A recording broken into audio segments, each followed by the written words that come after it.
On Mustafar, Obi-Wan confronted Anakin for his crimes against the Jedi and Republic, resulting in a duel which was completed when Anakin attempted to attack Obi-Wan whilst he was on the high ground. But why did this happen? What was Anakin planning on doing? And ultimately, why was the high ground so important? It's over, Anakin! I have the high ground!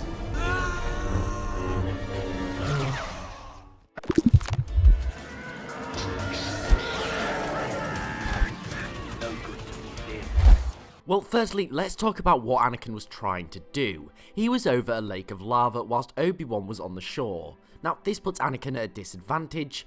Anakin's platform is limited for size, and if he attempts to attack Obi-Wan, he will be stuck between Obi-Wan and the lava. This limits how he can move, and would mean Obi-Wan would have an advantage, as Anakin would have to avoid the lava as well as Obi-Wan's hits. For this reason, Anakin attempts to jump over Kenobi, and this reverses the roles. It would allow Anakin to push an attack and drive Kenobi, who's a more defensive fighter, back into the lava.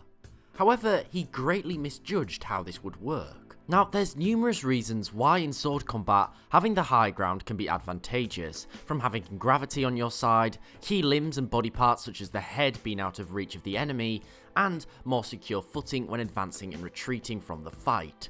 So, you can tell in this fight on this lava-swept shoreline, whoever had the high ground would have a massive advantage. It would just take one well-pressed attack, and the foe could be driven straight into the lava. Essentially, good footwork is going to be very important in this fight, and if you've ever tried to walk down a hill backwards, you'd understand why this is very difficult. And that's without even having to consider the Jedi Master or singeing lava. So why was Anakin's decision to attempt to jump over Kenobi and seize the high ground for himself foolish? Well, as we discussed in a previous video, Kenobi's lightsaber form, Soresu, was highly defensive. This was how he managed to defeat Grievous and his incredibly aggressive style of combat.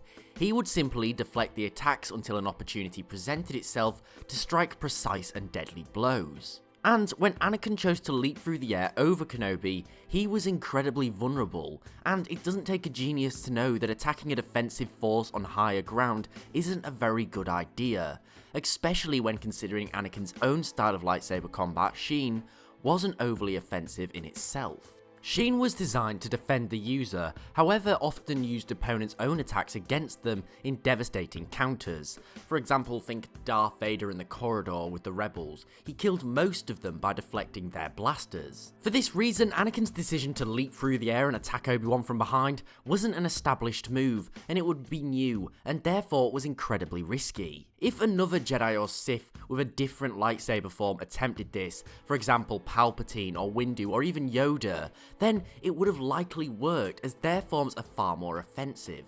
Ultimately, the duel on Mustafar was a defining point in intergalactic history. And if roles were reversed and Kenobi wasn't aided by the high ground, or if Anakin chose to stick to the form he knew and avoid hasty acts of anger, then it's perfectly possible that Anakin would have been victorious. But what do you think? And what do you think Anakin should have done to survive this encounter? Let me know in the comments below. Thanks for watching, I do hope that you enjoyed. If so, please remember to like, share and sub, as it's really appreciated and it helps the channel grow. Also, don't forget to follow me on Twitter at @TheLoreGuy and tick the bell to get regular updates. But most importantly, thanks for watching, I do hope that you learned something new, and I'll see you next time.